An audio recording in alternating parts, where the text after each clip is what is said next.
इस परिचर्चा या संगोष्ठी का संचालन डॉक्टर राम सुधार सिंह जी कर रहे हैं और अब मैं उन्हें बहुत ही आदर के साथ आमंत्रित कर रहा हूं इस आयोजन को आगे बढ़ाने में। जी सर, उससे पहले सर कुछ कहेंगे।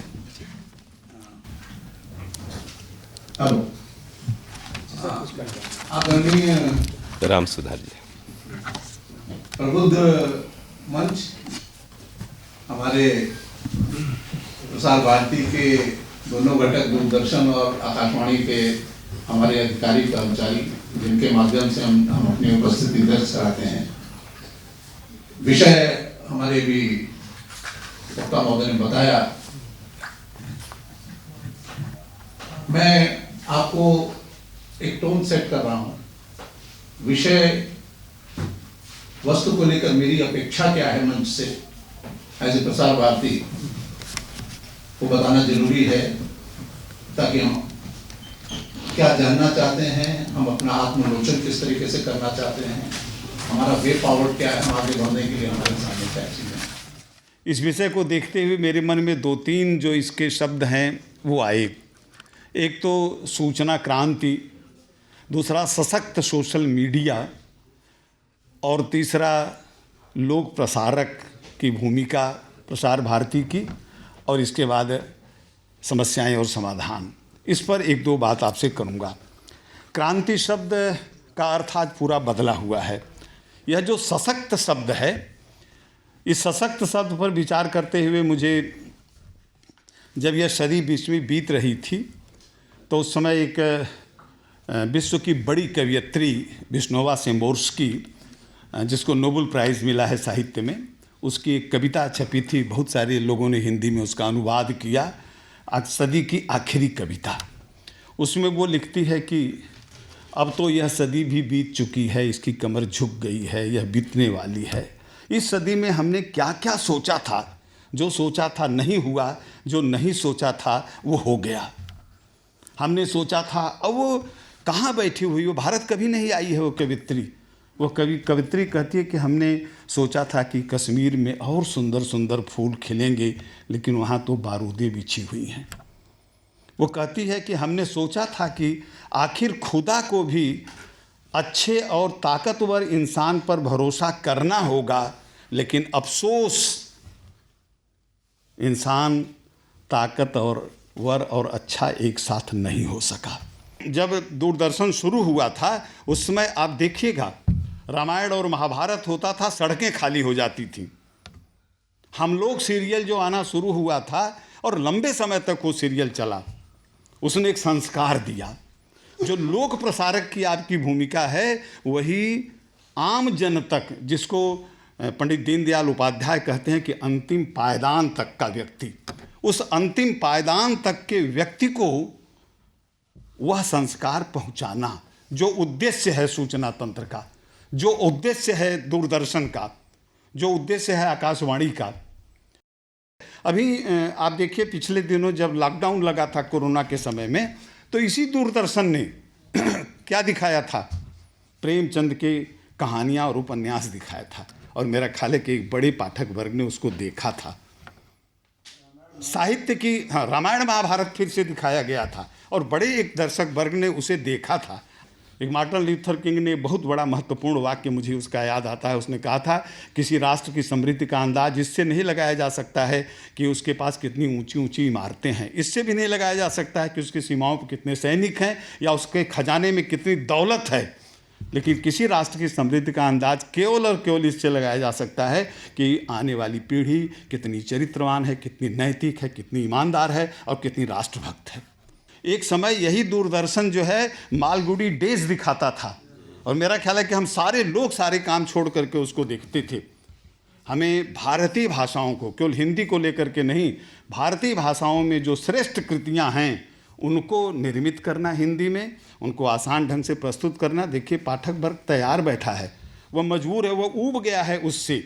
और एक दूसरी एक जिम्मेदारी भाषा के संदर्भ में हम बात करें तो हमें हिंदी को बचाना है, और हिंदी से ज़्यादा, सर अभी मैं सभा आया इस हाल में तो सर बोल रहे थे, भाषा की बात कर रहे थे, तो हमें हिंदी की चिंता नहीं करनी है, हिंदी तो है, समर्थ है स्वयं। हमें भारतीय भाषाओं को भी बचाना है। दूरदर्शन और आकाशवाणी की जिम्मेदारी भी बनती है कि हम हिंदी भाषा भाषी एक दूसरी भाषा को भी सीखें, उसके लिए हमें क्या करने की ज़रूरत है। तो एक बड़ा संदर्भ है, एक बड़ी जो हमारे सामने अगर चुनौतियां हैं तो उसका समाधान हमें खोजना पड़ेगा, हमें संस्कारित करना पड़ेगा, लोग को संस्कारित करना पड़ेगा। मैं तो साहित्य का विद्यार्थी हूँ और यह एक दुर्भाग्य भी है, बताऊँ आपसे, कि साहित्य को अलग कर दिया गया है और नवाचार के अन्य विषयों को अलग कर दिया गया है, इसलिए मैं उसमें बिल्कुल अल्पज्ञ हूँ। तो इसलिए जो है मैं प्रथमतः प्रोफेसर निरंजन सहाय जी, जो महात्मा गांधी काशी विद्यापीठ में हैं और हिंदी विभाग के अध्यक्ष और बड़े बड़े पदों पर रहे हैं और लगातार काम करते हैं, उनसे अनुरोध करता हूं कि आवें और आपके विषय पर अपनी बात रखें। एक गालिब का शेर है, हमको मालूम है जन्नत की हकीकत, लेकिन दिल को खुश रखने को गालिब एक ख्याल अच्छा है। बहुत शुक्रिया।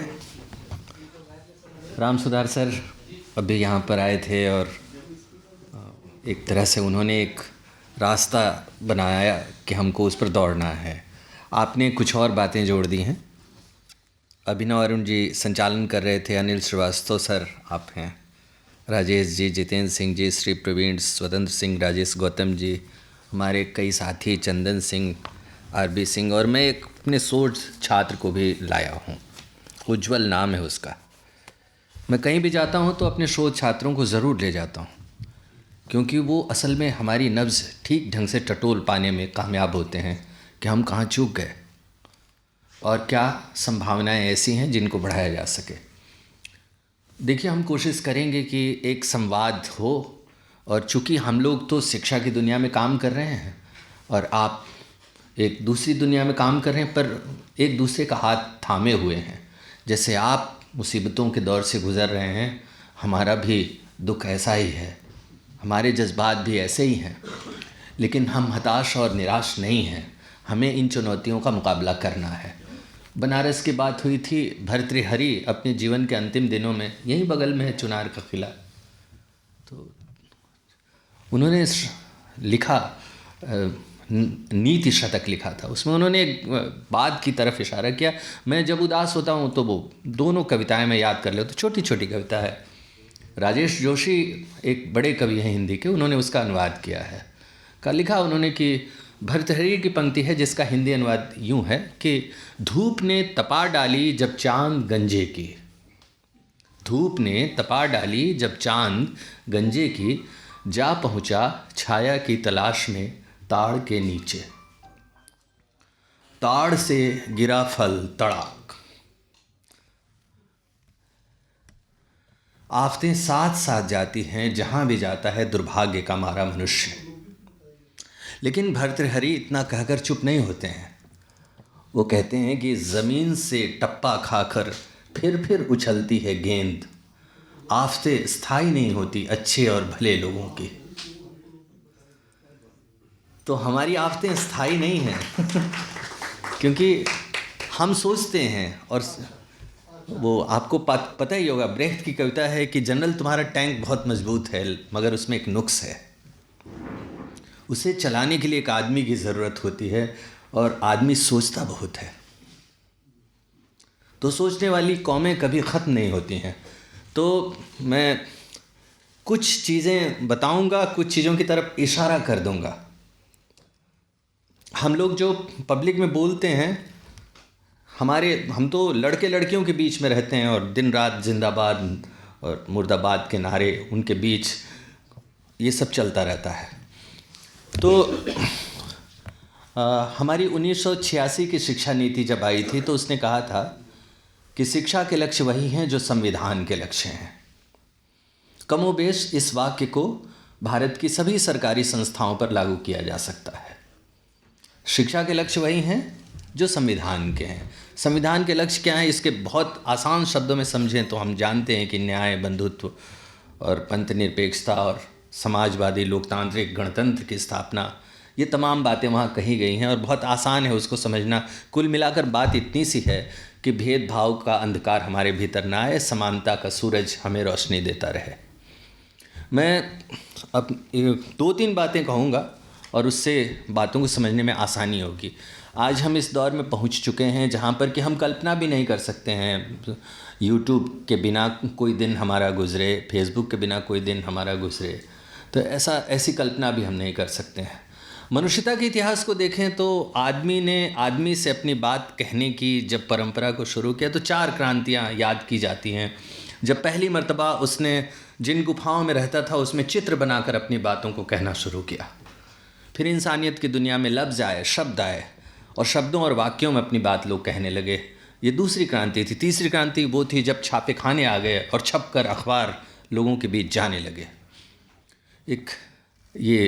उसके बाद एक चौथी क्रांति भी आई। आज का दौर ऐसा है कि कौन कंप्यूटर और नई तकनीक जानता है और कौन नहीं जानता है। जैसे पुराने ज़माने में 2 विभाजन होता था, ये साक्षर है, ये निरक्षर है। आज की तारीख़ में कोई कंप्यूटर और इंटरनेट नहीं जानता है या उनके उपयोग को नहीं जानता है तो हम मानते हैं कि वो काम का आदमी नहीं है। हम सभी जानते हैं कि मार्कोनी ने 1897 ईस्वी में एक काम किया और पानी के बीच अपनी बात संचार के रूप में ले जाने में कामयाब हुए। 20 सालों तक लगातार प्रयोग करते रहे। फिर इंसानियत की दुनिया में रेडियो आया और रेडियो की शुरुआत हुई। देखिए ज़रा सोचिए, आज की तारीख में हम सोच भी नहीं सकते हैं कि उस वक्त में, एकदम पुराने दौर में, रेडियो के लिए लाइसेंस लिया जाता था। वैसे ही जैसे हम मोटरसाइकिल के लिए लाइसेंस बनवाते हैं और कार चलाने की लाइसेंस बनाते हैं, प्रमाण पत्र सरकार से लेना पड़ता था। 10 रुपये का वो मिलता था। ये सारी बातें मैं नहीं कर रहा हूँ, प्रसार भारती के ही एक विद्वान हुए, उनकी किताब है, मैं चाहूँगा कि आप लोग ज़रूर पढ़िए। और मैं उन किताबों की हरफों से गुज़र रहा था। गंगाधर शुक्ल ने लिखा है, प्रसार भारती पर उन तमाम यादों को संजोया है। तो वो बताते हैं कि किस तरह से फिर यह जो रेडियो की दुनिया है इतने घाटे में गई। उसमें BBC और रेडियो दोनों साथ साथ शुरू हुआ और घाटे का सौदा साबित हुआ। कुछ दिन तक बंद हो गया रेडियो, क्योंकि उस समय अंग्रेज़ी हुकूमत हुआ करती थी और अंग्रेज़ी हुकूमत के पास राजस्व इतना नहीं था कि उसको चलाया जा सके। फिर 4-5 साल बाद फिर उसको शुरू किया गया और आज़ाद जब हिंदुस्तान हुआ उस समय रेडियो की व्यापकता बढ़ गई थी। इसलिए बढ़ गई थी कि दूसरा विश्व युद्ध जब हुआ था तो उसमें तमाम दुनिया के लोग गए थे उसमें, और तो उनके पास सूचनाओं का वही एक आधार हुआ करता था। बहुत शुक्रिया, आपने हमें मौका दिया। अभी हम सभी के बीच अपने विचारों को साझा कर रहे थे प्रोफेसर निरंजन कुमार जी, और उन्होंने बड़े विस्तार के साथ रेडियो और दूरदर्शन की यात्रा और उसके यात्रा के बीच में पड़ने वाले उसके संघर्ष और ख़ास करके इमरजेंसी के दौरान जिस संकट से गुजरी यह यात्रा, उसके बारे में बहुत ही विस्तार के साथ आप बात कर रहे थे। मैं बहुत ध्यान से सुन रहा था और मुझे जब आपने शुरू कहा कि रेडियो शुरू में किस तरह से था तो मुझे याद आया कि मैंने पहली बार अपने रेडियो मैंने देखा था 1962 में चीन की लड़ाई के समय गांव में। उसके पहले मैंने रेडियो देखा ही नहीं था। गांव में पहली बार रेडियो आई थी खरीद करके, और उसको बड़े सजधज के साथ सजा कर फूल माला चढ़ा कर लोग उसको सुनते थे। और एक और संस्मरण छोटा सा मुझे याद आया। पिछले दिनों उस संस्मरण को मैंने पढ़ा था, आप सबको बताना चाहूँगा। निराला जी के कभी आकाशवाणी में जाते नहीं थे कविता पढ़ने के लिए, हिंदी के बड़े कवि निराला जी। तो एक बार अवधि के बहुत ही प्रसिद्ध लोक भाषा के कवि पढ़ीस जी, आप सब जानते होंगे, पढ़ीस जी को निराला जी बहुत मानते थे। तो यह जिम्मेदारी आकाशवाणी ने सौंपी कि आप निराला जी को मनवाइए और लेके आइए और उसका लखनऊ में रिकॉर्डिंग होगी। पढ़ीस जी गए, निराला जी न चाहते हुए भी पढ़ीस जी के कारण स्टूडियो में आए वहाँ। तो वहाँ के जो बड़े अधिकारी थे उन्होंने कहा कि नहीं भाई, निराला जी जैसा बड़ा कवि आया हुआ है तो संचालन मैं करूँगा। नाम उनका मुझे पता है लेकिन मैं नाम नहीं लूँगा। उन्होंने कहा कि संचालन मैं करूँगा। निराला जी उपस्थित हो गए, सब कुछ तैयार हो गया और उस समय डायरेक्ट होता था, ऐसा नहीं कि आज की तरह रिकॉर्डेड हो गया और बाद में सुनाया जाएगा, डायरेक्ट होता था। तो वह एक संस्मरण, वह एक दौर रेडियो का था। बहुत ही अच्छी बात प्रोफेसर निरंजन सहाय जी ने हम लोगों को साझा किया। और सबसे बड़ी बात है कि हम सब इसको सोचते होंगे कि जो चुनौतियां हैं वो सबसे बड़ी ये हैं, अनिल सर ने संकेत भी इसको दिया था कि हम रिसोर्सेज कैसे जुटाएं, आर्थिक संसाधन हम कैसे जुटाएं।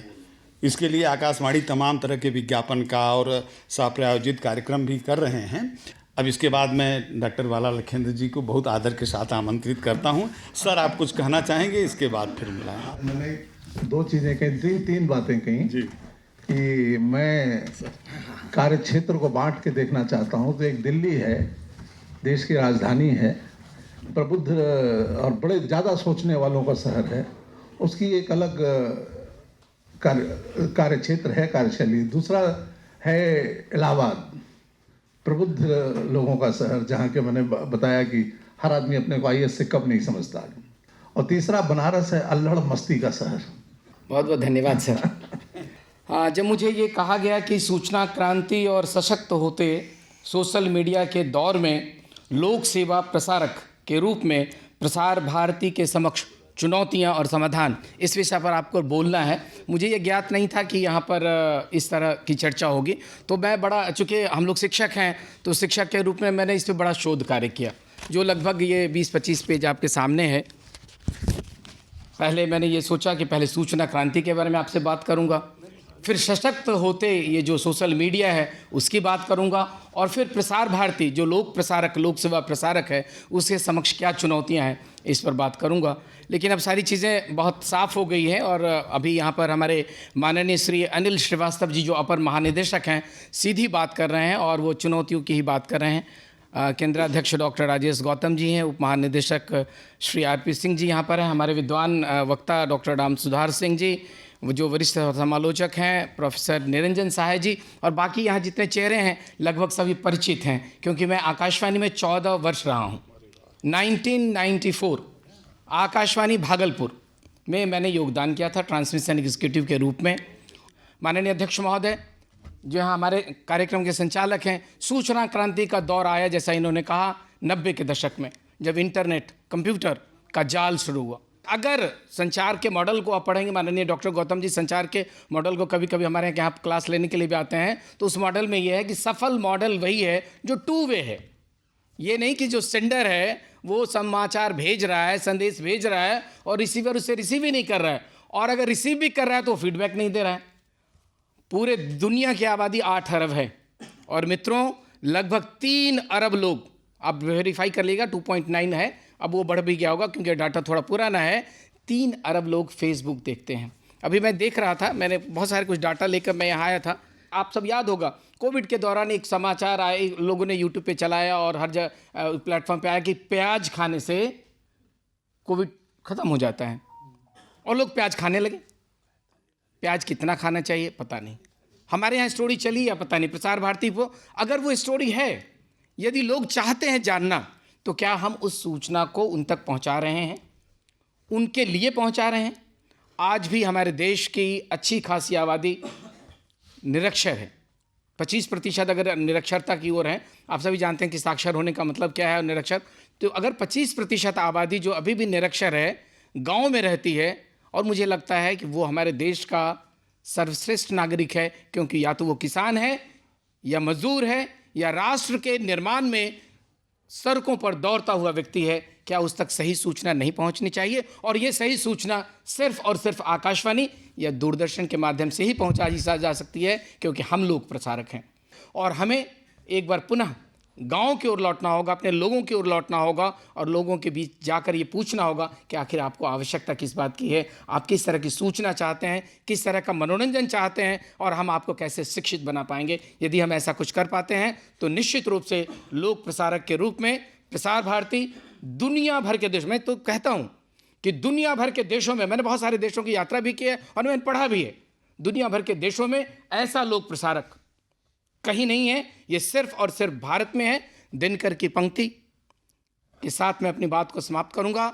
निराशा और थकन से दूर हूं मैं, निराशा और थकन से दूर हूं मैं, उमंगों के नशे में चूर हूं मैं, नरों को पंथ मेरा ओ शिलाओं, समय की मांग का सिंदूर हूं मैं, समय की मांग का सिंदूर हूं मैं। बहुत बहुत धन्यवाद।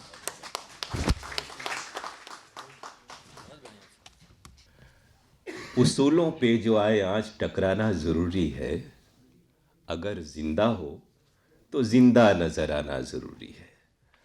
अब बड़ी बात यह है कि बालाजी हमारे यहाँ, उन्होंने स्वयं कहा, 14 वर्षों तक थे और अनेक केंद्रों का अनुभव आपका रहा है। जब आकाशवाणी तमाम आज के तुलना में अधिकांश सुना जाता था, तो हमारा जो ये जो माध्यम है रेडियो, कम से कम उसकी इस बात के लिए तो प्रशस्ति की जा सकती है कि इन 14 वर्षों में प्रसारण अधिशासी बाला लखेंद्र ने रेडियो से इतना सीखा, लोगों से जुड़कर इतना सीखा कि वो तेजपुर विश्वविद्यालय गए, फिर काशी हिंदू विश्वविद्यालय आए, और मैंने तो कहा था कि आप 10 साल में आ जाएंगे, आप आ गए, और ये भी कहा था कि 20 साल में आप कहीं के वाइस चांसलर बनेंगे, वो भी बात सच होगी। तो हम सब की बहुत सारी शुभकामनाएं हैं। लबोलुबाब ये है ना कि हमें सकारात्मक होना चाहिए और सत्य को स्वीकार भी करना चाहिए। एक चीज और है, ये जब मैं बोल रहा हूं ना, तो एक चीज बताना जरूरी है कि मैं 10 साल तक मैं अखबारों में था, टेलीग्राफ, स्टेट्समैन, आज, अक्षर भारत पहले होते थे, जनसत्ता, कई जगहों मैंने काम किया है। आकाशवाणी में मैं 5 साल की उम्र में बाल संघ कार्यक्रम में गोरखपुर में जाता था, और उसके बाद मैंने BBC, वॉइस ऑफ अमेरिका, हर जगह पत्र लिखे, एक श्रोता के रूप में बहुत सारा वो किया। फिर कैजुअल अनाउंसर हुआ, फिर मैं विविध भारती मुंबई में मैं गया, फिर यहाँ अभी है, यानी और लिखते हैं, कई किताबें हैं गज़लों की, कविताओं की। तो मीडिया का अनुभव है। तो जो मैं कहने के लिए इस बात को कह रहा हूं कि हम लोक सेवा प्रसारक हैं। जिस तरह समाज में सड़कों की ज़रूरत है, अस्पतालों की ज़रूरत है, वैसे ही आकाशवाणी की भी ज़रूरत है। तो इन चीज़ों पे विचार के लिए आज का आयोजन बहुत अच्छा रहा, और हम आभार प्रकट करेंगे डॉक्टर बाला लखेंद्र के, डॉक्टर राम सुधार सिंह जी के प्रति और प्रोफेसर निरंजन सहाय के प्रति।